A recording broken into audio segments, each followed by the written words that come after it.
अस्सलाम वालेकुम, मैं हूं शाहजेब खानजादा। माजी में एहतसाब सियासी मकासद के लिए इस्तेमाल होता रहा है। इसकी कई मिसालें मौजूद हैं, कई अदालती फैसले मौजूद हैं, मगर अब ब्रॉडशीट के मामले में तफसीलात सामने आ रही हैं। वो मुल्क में एहतसाब के नाम पर पॉलिटिकल इंजीनियरिंग की बड़ी मिसाल बनकर सामने आई हैं। कैसे एहतसाब के नाम पर इंतकाम शुरू किया गया, सियासी वाबस्तगियां तब्दील कराई गई और फिर सियासी तौर पर खामोशी इख्तियार कर ली गई और एनआरओज देने की बातें आई। हुकूमत ने ऐलान किया था कि वो ब्रॉडशीट का फैसला पब्लिक करने की कोशिश करेगी और आज हुकूमत ने यह फैसला जारी कर दिया है। जो बात की गई थी हुकूमत ने आज पूरी की है। इन फैसलों पर बात करेंगे, मगर पहले आपको बता दें कि पाकिस्तान में एक और पेशरफ्त हुई है। हुकूमत ने ब्रॉडशीट के मामले पर तहकीकात का फैसला किया है और वजीर इत्तलात शिबली फराज की सरबराही में एक कमेटी बना दी है। वजीर आज़म इमरान खान ने ब्रॉडशीट के मामले पर 3 रुकनी काबीना कमेटी तश्कील दे दी है, जिसके कन्वीनर शिबली फराज होंगे, जबकि शेरी मजारी और फवाद चौधरी इसके रुकन होंगे। यह कमेटी काबीना को 48 घंटों में ब्रॉडशीट के मामले पर सिफारिशात पेश करेगी और इस मामले में फ़ायदा देने वाले और फ़ायदा उठाने वाले तमाम लोगों के खिलाफ कार्रवाई होगी। सन 2000 में शुरू होने वाला मामला आज पाकिस्तान में सबसे अहम मौजू बन गया है।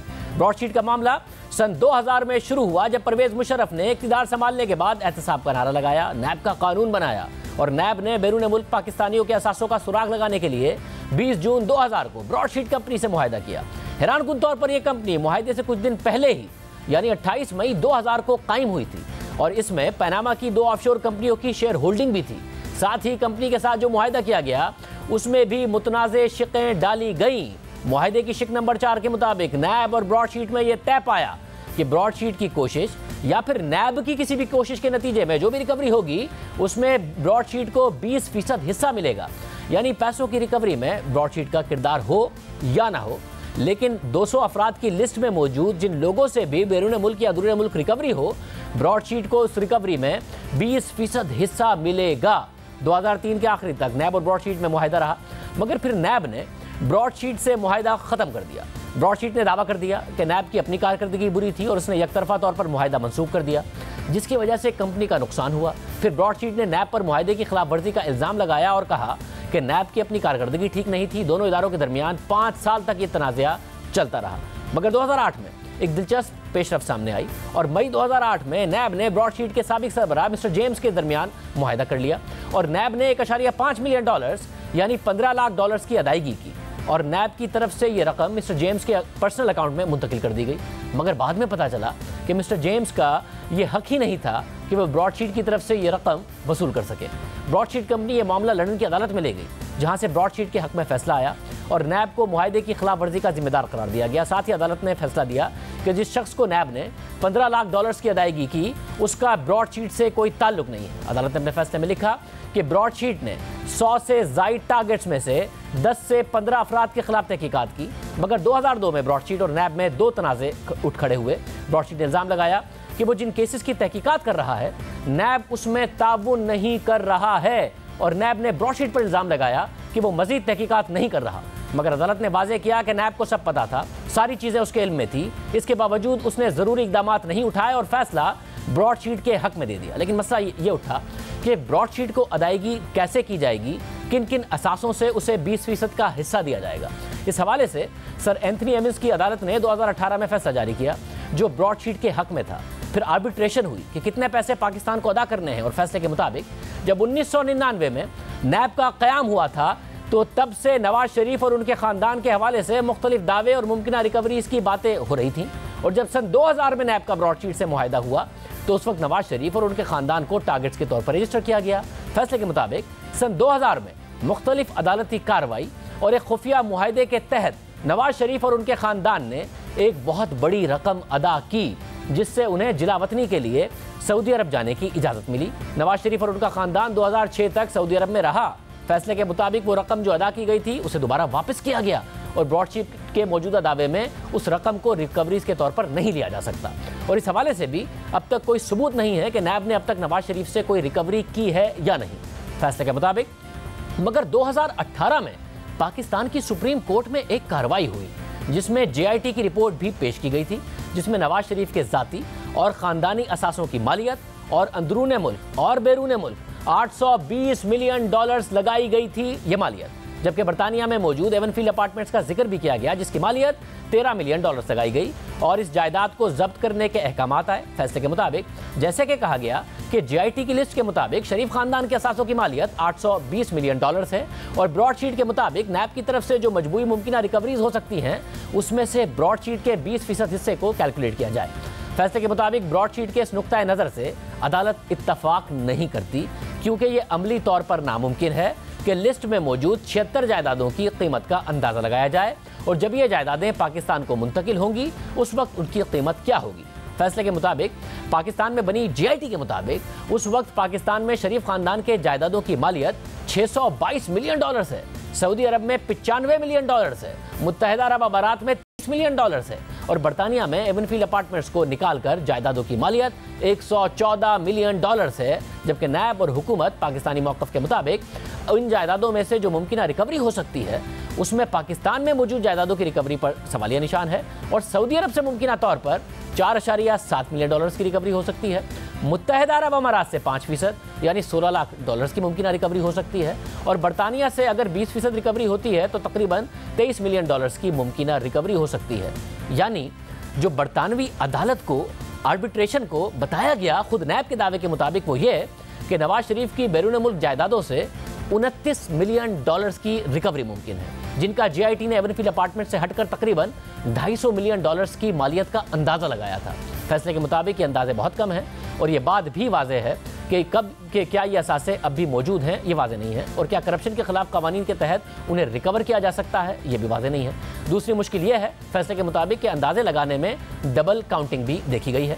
फैसले के मुताबिक पाकिस्तान के वकला और ब्रॉडशीट के वकला को 2 अक्टूबर 2018 में तलब किया गया इस बात का जायजा लेने के लिए कि पाकिस्तान में जो हालिया मामला सामने आए हैं क्या मुस्तकबिल में शरीफ खानदान और पाकिस्तान के वकला के दरमियान एक सेटलमेंट फिगर पर कोई इत्तफाक हो सकता है या नहीं।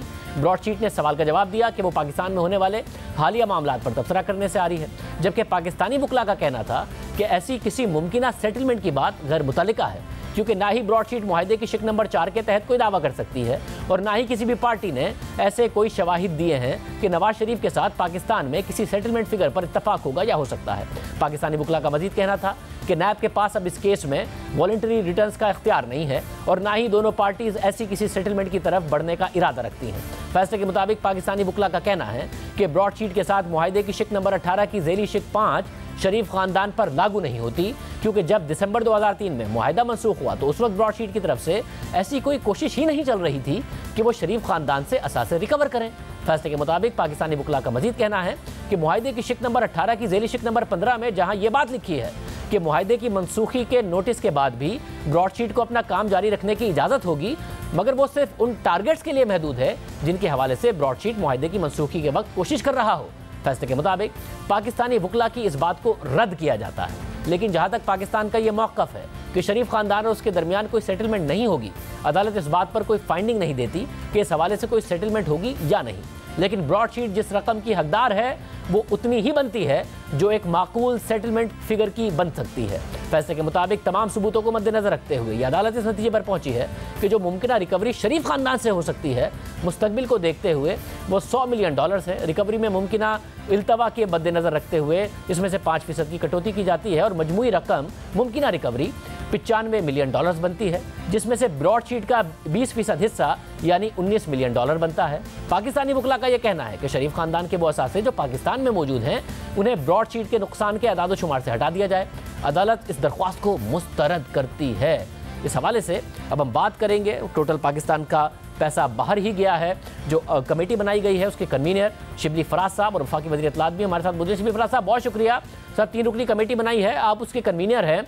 ये बताइएगा, आपने कहा कि तमाम जो लोग हैं उनका इस हवाले से देखा जाएगा, 48 घंटों में फैसला होगा, तो जनरल मुशर्रफ के हवाले से तहकीकात होंगी। उन्होंने ही मुआहदा किया, उन्होंने ही मुआहदा मनसूख कर दिया। बाद में मुसावी ने कहा कि उन्होंने बरतानिया में आके उन्हें बताया कि हमारी हुकूमत बन गई थी, इलेक्शन कराने पड़ गए थे और वही लोग मुंतखब हो गए थे, तो जनरल मुशर्रफ के खिलाफ कार्रवाई होगी।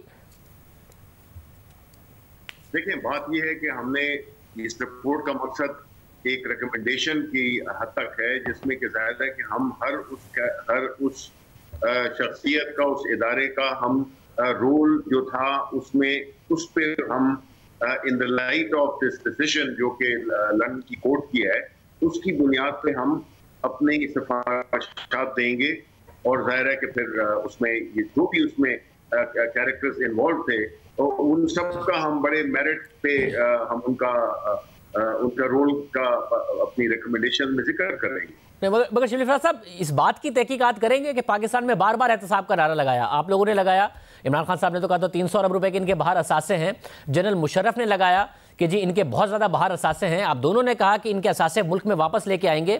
तो एहतसाब का नारा था मुल्क में रकम लाने के लिए, एहतसाब का नतीजा है कि पाकिस्तान से उल्टा तकरीबन $60 मिलियन बाहर चले गए पाकिस्तानियों के उस रकम को वापस लाने के बरक्स। तो ये तो उल्टा हो गया एहतसाब का। तो इस हवाले से आप जनरल मुशर्रफ का और तमाम लोगों का एहतसाब करेंगे उस वक्त की नैब का? देखिए, बात ये आप ठीक कह रहे हैं।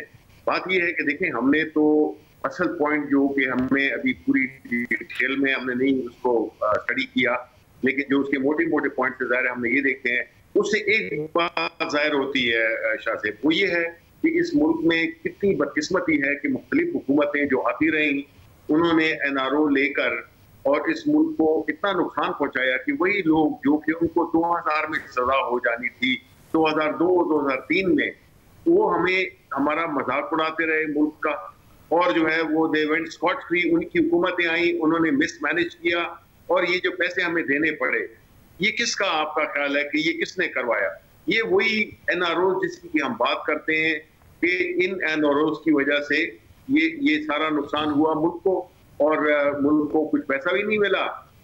वो जायदादें लोगों की बाहर आज भी वो एंजॉय कर रहे हैं, और किसी भी कैरेक्टर को जिसके जो इसमें इन्वॉल्व था किसी को भी सजा नहीं मिली।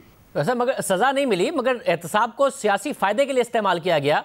आफ्ताब शेरपाव साहब का जिक्र करते हैं मुसावी, इसमें भी जिक्र है, उनकी भी पेनल्टी हमें देनी पड़ेगी। मुसावी कहते हैं मैंने उनके अकाउंट फ्रीज कराए थे, उसके बाद नैब ने उनका नाम निकलवाया, उनके अकाउंट अनफ्रीज कराए और जनरल मुशर्रफ की काबीना में वो वजीर दाखिला बन गए। बाद में ज़ाहिर खैबर पख्तूनख्वा में उनकी जमात आपकी इत्तेहादी बन गई। साथ ही आपको याद होगा उस ज़माने में जिनका नाम नहीं था वो परवेज़ इलाही साहब थे और चौधरी बिरादरान थे, मगर इमरान खान साहब कहते थे वो पंजाब के सबसे बड़े डाकू हैं, मगर वो अब आपके इत्तेहादी बन गए। तो जो कुछ होता रहा वो एहतसाब के नाम पर पॉलिटिकल विक्टिमाइजेशन होती रही या फिर सियासी फायदा ही होता रहा ना? नहीं, देखिए, हम तो इस रिपोर्ट के तनाजुर में बात कर रहे हैं, और जो बाकी जो चीजें हैं वो तो जाहिर है कि इसी से ही परवान चढ़ी हैं कि अगर पिछले 20 साल में अगर ये जिस वक्त अगर इसको पाए तकमील तक पहुंचाया जाता, ये कॉन्ट्रैक्ट किसने किया, किसने ये कंडीशन डाली कि इसको कोई यूनिलैटरली रिवोक नहीं कर सकेगा, ये किसने कॉन्ट्रैक्ट बनाया, कौन थे वो लोग जो कि इसमें शरीक जुर्म थे, जिन्होंने कि इस पूरे एक जो उसका जो एहतसाब का एक सीरियस कोशिश हुई थी उसको सैबोटाज किसने किया? उसको सैबोटाज पॉलिटिकल एक्सपीडियंसी की वजह से किया गया और मुल्क को नुकसान को बिल्कुल मद्देनजर नहीं रखा गया, और एक ऐसी कॉन्ट्रैक्ट से हम बड़े अनप्रोफेशनल तरीके से हम निकले, और हमने वो एक किस्म का जिसको कहते हैं NRO यही होता है। और क्या होता है NRO लिटरली दिया उस वक्त की हुकूमतों ने।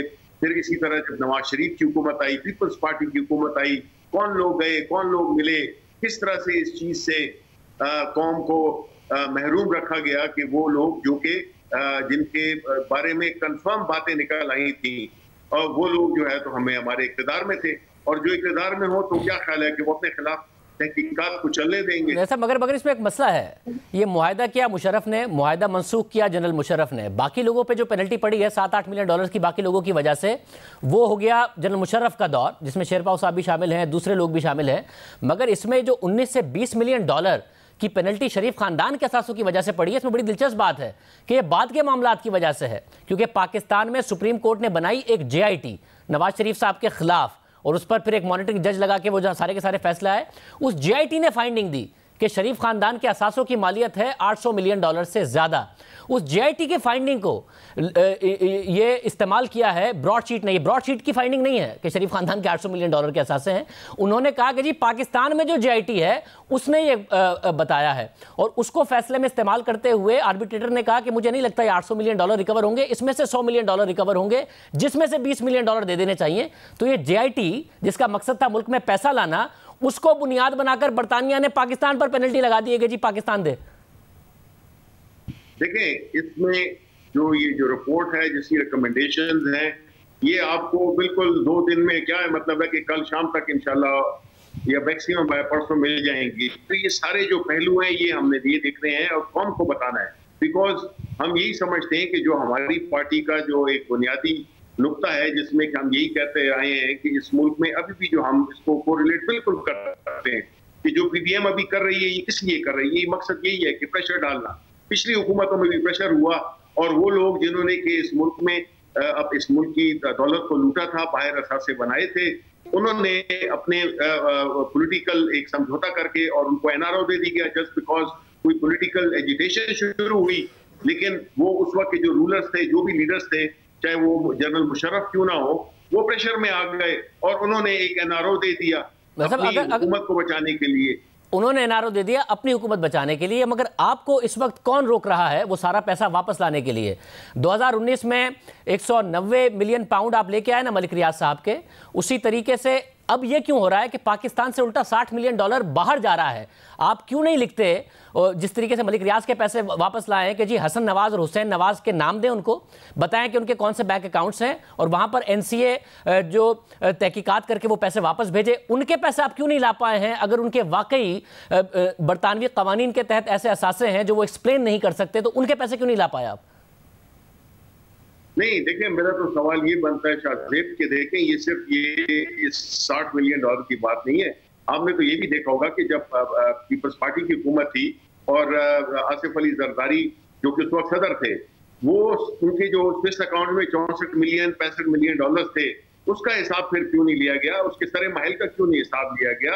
ये तो वो चीजें हैं जो कि इस उससे बाहर रही हैं और यही वो प्रॉपर्टीज थी, यही वो अकाउंट थे जिसकी बुनियाद पे ये जो हमें पैसे पे करने पड़े हैं। तो ये उसी कॉन्ट्रैक्ट की फुलफिलमेंट थी जो कि हुकूमत पाकिस्तान ने उसको अदा करना था, क्योंकि अगर ये जितना डिले होता $5000 पर डे के हिसाब से ये बढ़ता जाता। इसलिए ये तो यही देखना है हमने कि कौम ने क्यों उल्टा कुछ मिलने के हमसे पैसे गए, टैक्स पेयर्स के पैसे गए। वैसे यही सवाल है और ये आप दुरुस्त कह रहे हैं कि उल्टा हमारे पैसे चले गए, मगर इसमें एक दिलचस्प बात यह है कि इमरान खान साहब कहते थे कि 300 अरब रुपए नवाज शरीफ के बाहर हैं जो मैं वापस लाऊंगा। जीआईटी बनी, उसने कहा कि 100 अरब रुपए नवाज शरीफ के बाहर हैं जो वापस आने चाहिए। मगर जब नैब बरतानवी अदालत में इस केस को कंटेस्ट कर रहा था तो उन्होंने बताया कि हम $29 मिलियन यानी उस वक्त के तकरीबन 4 अरब रुपए नवाज शरीफ के रिकवर कर सकते हैं। यानी कि 300 अरब रुपए इमरान खान साहब के, 100 अरब रुपए जीआईटी के, और नैब बरतानवी अदालत में बता रहा है 4 अरब रुपए हम रिकवर कर सकते हैं। तो कितने रिकवर कर सकते हैं और आज तक क्यों नहीं किया एक भी रुपया? नहीं, देखें वो बात तो बिल्कुल ठीक है, लेकिन एक्चुअली हुआ क्या है, वो यही हुआ कि जो ये ब्रॉडशीट के साथ जो कॉन्ट्रैक्ट किया गया था, असल चीज तो वो है, कुछ उन्होंने आइडेंटिफाई किए और जाहिर है कि उन्होंने हमारी जो आर्बिट्रेशन कोर्ट का जो फैसला है वो भी इसी बुनियाद पे है कि उन्होंने इस कोर्ट को वो जो कॉन्ट्रैक्ट हुआ था उसको भी साथ रखा और साथ में जो भी जीआईटी की जो रिपोर्ट्स थी वो करैबोरेट करने के लिए, क्योंकि उनका भी ये क्लेम था कि उन्होंने ये शॉर्टलिस्ट किए हैं, उन्होंने पूरे वो ब्रेक डाउन दिया हुआ है, उन लोग नाम जो लोग उसमें शामिल थे, इसमें इंक्लूडिंग नवाज शरीफ, उसकी बेसिस पे ये अवार्ड दिया गया है। अच्छा, मगर वो कहाँ हैं? वो 300 अरब रुपए कहाँ हैं जो नवाज शरीफ साहब के बाहर थे, या $820 मिलियन जिसको कोट करते हुए ब्रॉडशीट ने कहा, ब्रॉडशीट की कैलकुलेशन नहीं थी कि जी पाकिस्तान की जीआईटी ने कहा है इसलिए इस $820 मिलियन में से हमें 20% दें, और आर्बिट्रेटर ने कहा कि नहीं जी 820 तो नहीं 100 मिलियन बनते हैं, उसमें से 20 मिलियन दें, उसकी वजह से गए। तो कहाँ है पैसे, क्यों नहीं आ रहे? नहीं, वो बात यह है कि ये सवाल तो अजीब है। इस दौरान में जबकि सब कुछ हो रहा था, देखिए ये पिछले 20 साल की कहानी है और उस वक्त किसने इन चीजों को मिस हैंडल किया, किन के लोग गए वहां पे ये उनके साथ नेगोशिएट करने के लिए कि $25 मिलियन आप हमसे ले लें और इस केस को खत्म करें। ये तो जाहिर है कि कॉन्फ्लिक्ट ऑफ इंटरेस्ट था कि आप पहले जो 2008 से लेकर वो जो एनआरओज में ले उसकी बुनियाद पे जो केस था, चूंकि इस कॉन्ट्रैक्ट में एक क्लॉज ऐसी थी जिसमें कि उन्होंने वन साइडेडली, अगर वन साइडेड होता तो ये कब विड्रॉ कर चुके होते, लेकिन चूंकि ये एक ऐसी क्लॉज थी हुकूमत पाकिस्तान ने डाली हुई थी कि ये कब इसको आप वो रखेंगे, वन साइडेड आप टर्मिनेट नहीं कर सकते हैं। तो ये तो इन्होंने जाके अनऑफिशियली ऑफिशियली जाके अपने ऑफिस को यूज किया और ये जो इन्वेस्टिगेशन चल रही थी उसको सबोटाज किया इन्होंने। शिवली साहब, आपने मुसावी का जिक्र किया कि उसने $25 मिलियन का जो क्लेम किया कि नवाज शरीफ का एक भतीजा या भांजा आया था जिसने अपना नाम अंजुम डार बताया था, और फिर उसने बाद में मुवैयना का लफ्ज़ भी इस्तेमाल किया। मगर अगर उनका ये दावा ठीक है जो आप कह रहे हैं, तो फिर उनका ये दावा भी ठीक है कि जब आपकी हुकूमत को बताया कि $1 अरब का शरीफ खानदान के बाहर बैंक अकाउंट मौजूद है, तो कुछ दिन बाद ही हुकूमत पाकिस्तान की तरफ से एक बंदा पहुंच गया, उसने कहा मैं इंटेलिजेंस इदारे से हूँ, और जनरल मलिक अपना नाम बताया और कहा कि इसमें से जो तुम्हें 20% मिलेगा उसमें से हमारा कट क्या होगा। देखिए, मैं आपको बताऊं, हमारी जो कमेटी है उसका मैंडेट क्या है और हमने क्या सोर्स वो करना है। आया हमने इंटरव्यूज को यूज करना है, जो कि मेरा ख्याल में कि दुरुस्त नहीं होगा, इसलिए कि जो एक्चुअल फैसला है वो जो कि लंदन की आर्बिट्रेशन कोर्ट ने दिया है, पूरा जो फैसला है मुफस्सिल फैसला है, उसकी बुनियाद पे हम इसकी तहकीकात करेंगे, इसमें रिकमेंडेशन देंगे। उसमें हमारा जो मेन सोर्स ऑफ डॉक्यूमेंट है वो कोर्ट की डिसीजन है जो कि लंदन में दी गई है। वैसे मुझे एक दफ़ा फिर ये बता दें कि अनएक्सप्लेन्ड वेल्थ ऑर्डर के जरिए आप क्यों वहां पर पैसे नहीं लेके आ रहे? हसन हुसैन का नाम दें, नवाज शरीफ साहब का नाम दीजिए, जैसे आप 190 मिलियन पाउंड लेकर आए थे वैसे ही उनके पैसे क्यों वापस नहीं लेकर आ रहे? अगर इस केस से नहीं आए उस वैसे लेकर आए, वो भी 6 महीने में हो गया था काम। नहीं, देखें, वो तो हम करेंगे। ये इस वक्त तो बात हो रही है इस पर्टिकुलर कमेटी की, जिसको के ब्रॉडशीट का जो फैसला आया है उसकी बुनियाद पे ये एक आपको बताएगा, इस पूरी कौम को बताएगा कि इसमें हुआ क्या है, किस तरह हुकूमतें आती हैं, किस तरह एनआरओज मिलते हैं और किस तरह से मुल्क को नुकसान होता है कि उनका देने के। ये अगर कोई न्यूट्रल गवर्नमेंट होती तो ये फैसले कब तक और भी कितने डिस्कवर हो चुके होते और अब तक ये पैसे भी पाकिस्तान आ चुके होते। या तो ये एस्टैब्लिश करेगा या फिर ये एस्टैब्लिश करेगा कि पाकिस्तान में कैसे अवाम को हमेशा एहतसाब का नारा लगा के बेवकूफ़ बनाया गया और फिर एहतसाब के नारे पर अपनी सियासत को चमकाया गया, पॉलिटिकल विक्टिमाइजेशन की गई। JIT ने बताया $820 मिलियन हैं, नैब ने जाके बरतानवी अदालत को बताया कि नहीं $29 मिलियन रिकवर कर सकते हैं, इमरान खान साहब ने 300 अरब रुपये बताया, अनएक्सप्लेन्ड वेल्थ ऑर्डर के जरिए कुछ नहीं आया। दोनों में से क्या बताएगा? ये हमारा जो बेसिक मैसेज है, इस जो ब्रॉडशीट से हमें निकलता है कि इस मुल्क को जो दो हुकूमतें जो रही हैं खास तौर पे, और उसके अलावा और भी कैरेक्टर्स हैं, बिकॉज लिस्ट तो 200 बंदों की दी गई थी, उन लोगों ने किस तरह से इस पूरी इन्वेस्टिगेशन, क्योंकि आपने एनआरओ दे दिया था, वो लोग दोबारा सियासत में आए, दोबारा हुकूमतों में लाए गए और उसकी वजह से उन्होंने इस मुआहदे को सबोटाज किया। अच्छा, उन 200 में से देख लीजिएगा कितने तहरीक इंसाफ में हैं, कितने रह चुके हैं, कितने आपके इत्तेहादी हैं और कितने रह चुके हैं। देखिए, हम तो अब 2 साल 30 महीने हुए हैं ना हमें। ये तो एक इशू था जो कि 19 साल 18 साल से उनकी हुकूमतों में चल रहा था। हम ये भी बताएंगे कि नवाज शरीफ, आसिफ अली जरदारी और जितने भी लोग हैं जिन्होंने कि इस मुल्क को लूट के बाहर पैसे ले गए और वो पकड़े भी गए, लेकिन उन्होंने अपनी हुकूमतों में चूंकि एनआरओ के बेनिफिशियरी हो गए, वो इस वजह से वो दोबारा हुकूमतों में आए और दोबारा हुकूमतों में आके उन्होंने फिर वही काम किए। ये जिस तरह, ये तो उस वक्त की बात हो रही है, जो 2020 ऑनवर्ड है उसकी तो अभी बात भी नहीं हो रही। बहुत शुक्रिया। शिबली फराज साहब हमारे साथ मौजूद थे। शाहिद खान अब्बासी साहब ने हमारे प्रोग्राम में चैलेंज किया था हुकूमत को कि वो इस अदालती फैसले को अवाम के सामने लाए, और हुकूमत अदालती फैसले को अवाम के सामने लाई है। अब कुछ सवालात हुकूमत अब उठा रही है शरीफ खानदान के ऊपर। शाहिद खान अब्बासी साहब से पूछेंगे इस के बाद।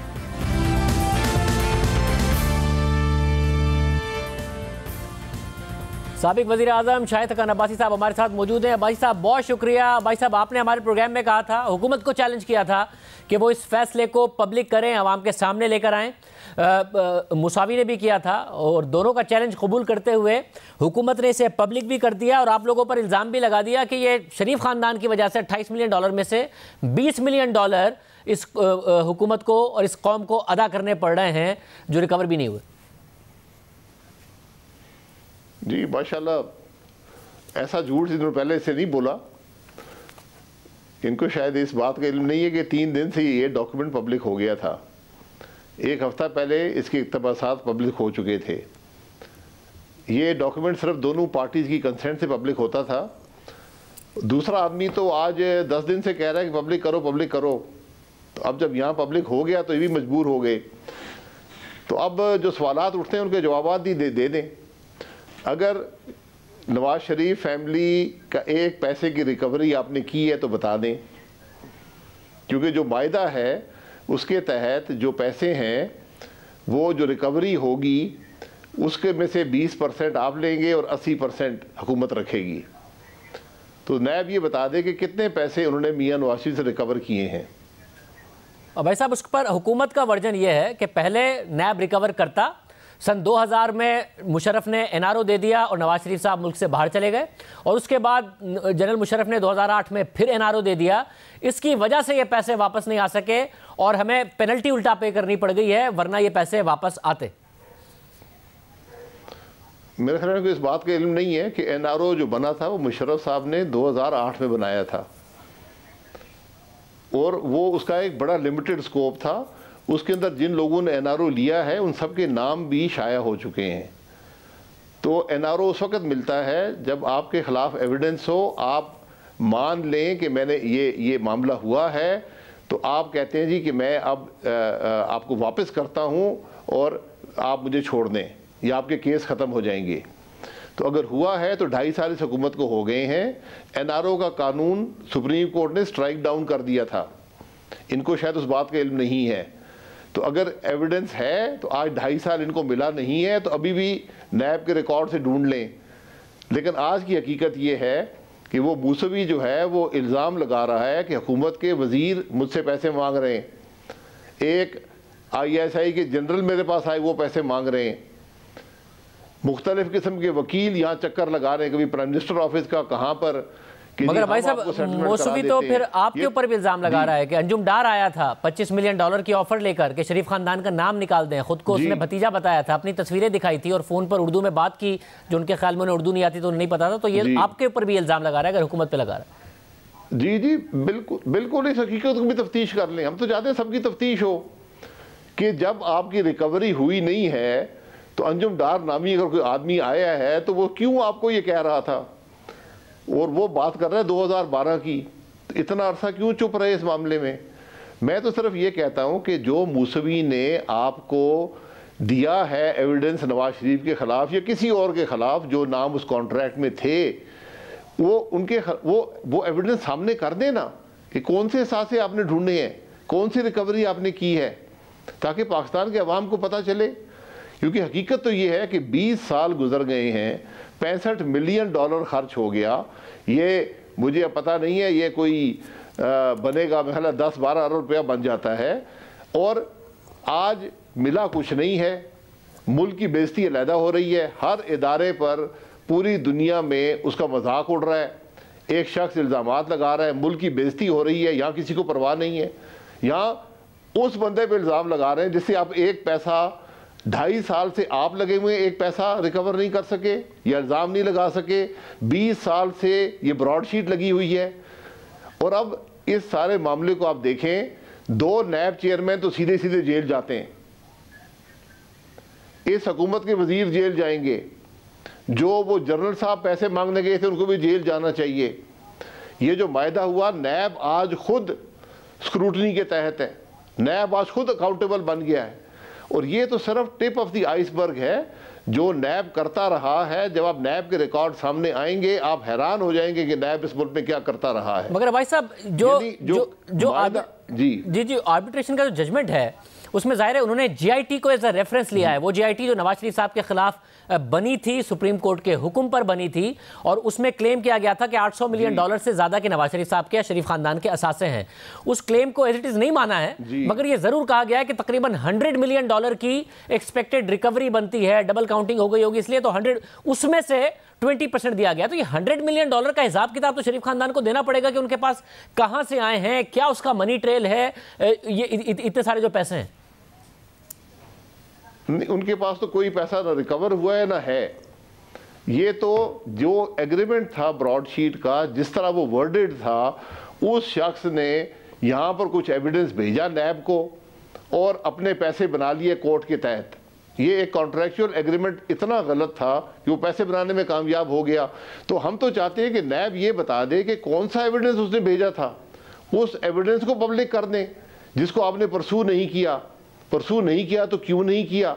और सिर्फ ये केस ये एक बात कर रहा है ना, यहाँ तो वो कह रहा है कि मैंने कुछ अशखास के नाम लेकर उसने कहा मैंने उनके अकाउंट्स, उनके असासे दिए थे नैब को, और नैब ने कहा जी नहीं हम इनको नहीं करेंगे, हम इनका नाम निकाल देते हैं। तो ये इतना इसमें गंद है कि हम तो चाहते हैं कि हकायक तक पहुँचें। अगर कोई एक पैसे की रकम नवाज शरीफ साहब से रिकवर हुई है तो हम जिम्मेदार हैं।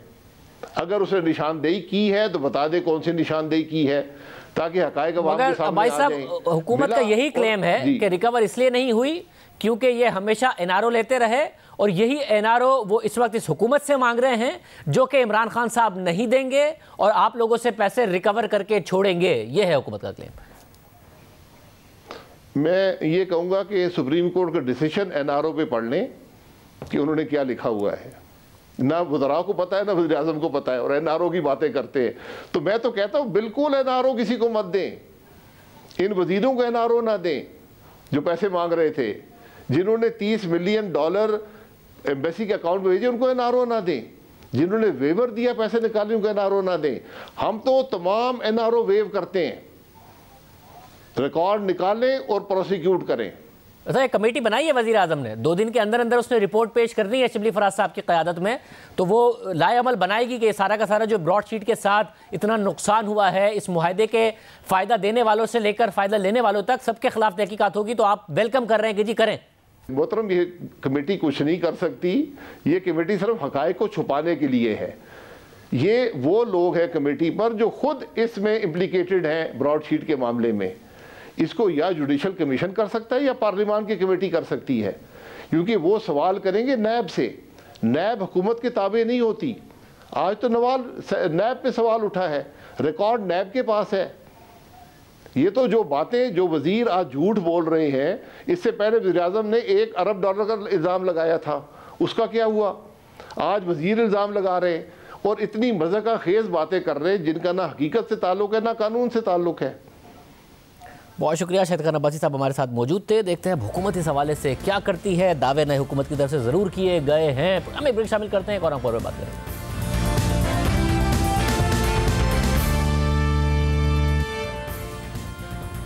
एक के बाद एक ऐसा वाक़या हो रहा है जो पहले नहीं हुआ, और वज़ारत पेट्रोलियम की नाअहली बार बार वाज़े हो रही है, मगर नुकसान मुल्क और अवाम का हो रहा है। पहले जनवरी में पहली दफ़ा हुआ कि पाकिस्तान LNG खरीदने के लिए देर से मार्केट में टेंडर लेकर गया, और शुरू के 20 दिन के लिए सप्लायर ही नहीं आए और गैस का क्राइसिस पैदा हो गया। और फिर अब फरवरी के लिए पहली दफ़ा यह हुआ कि जो सप्लायर आना था और टेंडर में कामयाब हुआ, उसने गैस देने से इनकार कर दिया है, और हुकूमत ने इस बात की तस्दीक भी कर दी है। पाकिस्तान LNG के मुताबिक जब सप्लायर ने LNG कार्गो देने से मना किया तो हम दूसरे और तीसरे हाईएस्ट बिडर के पास गए, मगर उन्होंने भी मना कर दिया। आगे ये भी कहा कि जो सप्लायर वादे के मुताबिक LNG की सप्लाई में नाकाम हुए, उनका बिड बॉन्ड जब्त कर लिया जाएगा, यानी $3 लाख जब्त किए जाएंगे, तकरीबन $3.5 करोड़ के कार्गो पर, जो ना होने के बराबर है। आमतौर पर बिड में हिस्सा लेने के लिए सप्लायर्स $3 लाख जमा कराते हैं, फिर बिड की मंजूरी के बाद 10% परफॉर्मेंस गारंटी जमा कराते हैं, जो इस केस में $35 लाख बनती है। मगर क्योंकि जब 28 दिसंबर की बोली की मंजूरी के बाद 7 जनवरी को जाकर कॉन्ट्रैक्ट अवार्ड किया, तो सप्लायर ने परफॉर्मेंस गारंटी ही जमा नहीं कराई थी, यानी पाकिस्तान का हर तरह नुकसान ही नुकसान हुआ।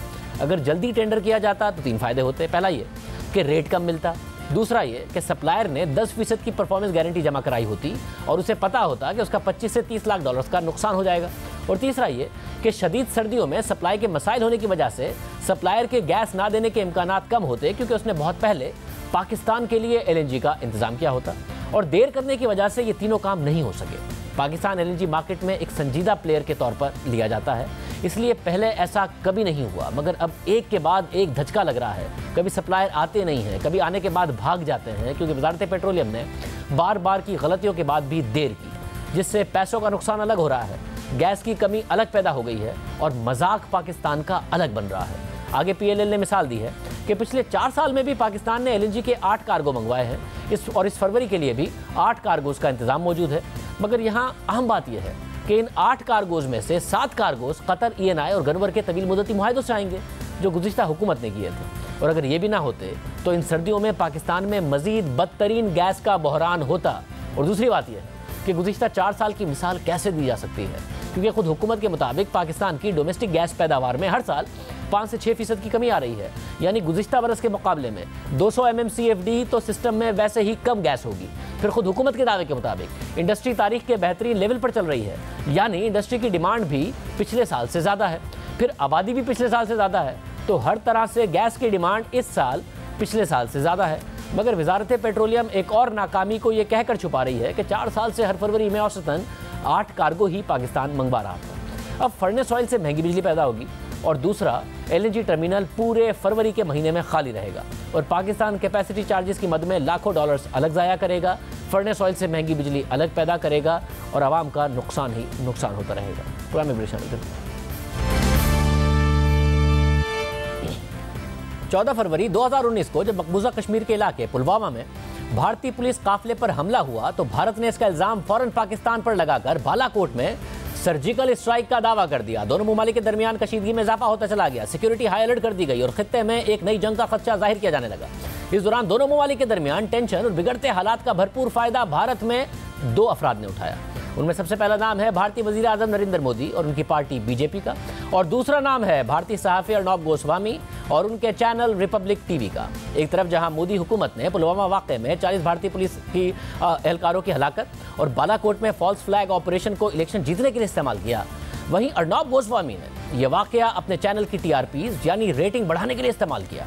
एक इंतहा पसंद सियासी पार्टी और एक नेशनलिस्ट मीडिया के दरमियान गठजोड़ का पिंडोरास बॉक्स मुंबई पुलिस की जानिब से television rating point scam case में पेश की जाने वाली चार्जशीट में खुलकर सामने आया है, जिसने भारतीय मीडिया और सियासत में हलचल मचा दी है। मुंबई पुलिस के मुताबिक 3 दिन पहले उन्होंने जो चार्जशीट पेश की है उसमें अर्नब गोस्वामी और भारतीय रेटिंग एजेंसी चीफ के दरमियान 14 फरवरी को पुलवामा वाक़े से लेकर बालाकोट में फॉल्स फ्लैग ऑपरेशन से 3 दिन पहले और उसके 1 दिन बाद होने वाली गुफ्तगू शामिल की गई है, जिसमें वाज़ेह है कि कैसे एक तरफ भारतीय सहाफ़ी के पास बालाकोट ऑपरेशन से पहले ही हाई लेवल सिक्योरिटी से मुतालिक इंटेलिजेंस मालूमात मौजूद थी, तो दूसरी जानिब ये दावा कि उसके बाद नरेंद्र मोदी इलेक्शन 2019 में जरूर जीतेंगे। अर्नब गोस्वामी और पार्थुदास गुप्ता के दरमियान होने वाली व्हाट्सएप गुफ्तगू के मुताबिक 14 फरवरी 2019 को पुलवामा में पुलिस काफिले पर हमले वाले दिन दीगर चैनल से 20 मिनट पहले वाक़े को रिपोर्ट करने पर अर्नब गोस्वामी का खुशी का इज़हार करते हुए कहना था कि इस हमले में हमने नाकाबिल यकीन जीत हासिल की है। इसके बाद बालाकोट में भारतीय फॉल्स फ्लैग ऑपरेशन से 3 दिन पहले 23 फरवरी को अर्नब गोस्वामी का दास गुप्ता से कहना था कि कुछ बड़ा होने वाला है। दास गुप्ता के पूछने पर गोस्वामी ने जवाब दिया कि हुकूमत पाकिस्तान के हवाले से इस बार कुछ बड़ा करने वाली है।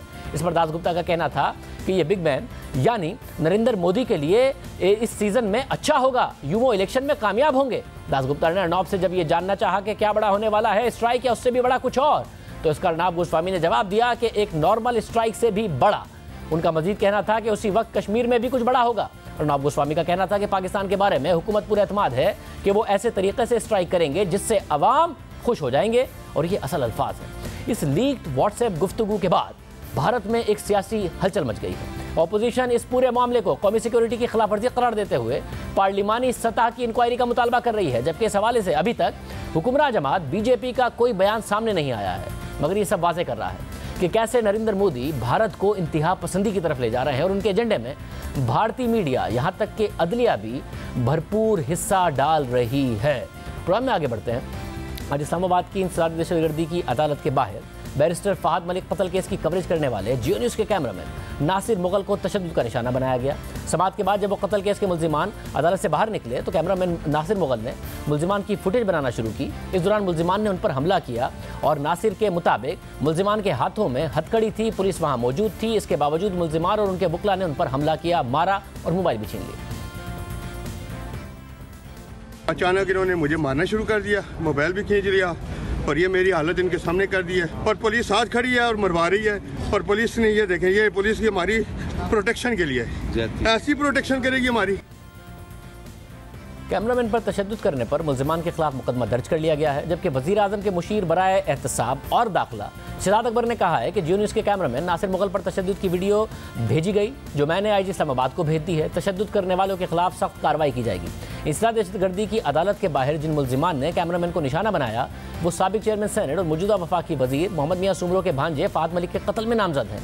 15 अगस्त 2016 को इस्लामाबाद के सेक्टर F10 में मुल्जिमान ने मोहम्मद मियां सुमरो के भांजे फहद मलिक को 4 गोलियां मारकर कत्ल कर दिया था। केस इंसदादी दहशतगर्दी की अदालत में चला और अब 4 साल से ये केस ज़ेर समाअत है। आज भी इस केस की मामूल की समाअत थी जब समाअत के बाद अदालत से बाहर फुटेज बनाने पर मुल्जिमान और उनके साथियों ने कैमरामैन पर हमला कर दिया और उन्हें मारा पीटा। 20-25 अफराद मारते रहे और पुलिस तमाशा देखती रही।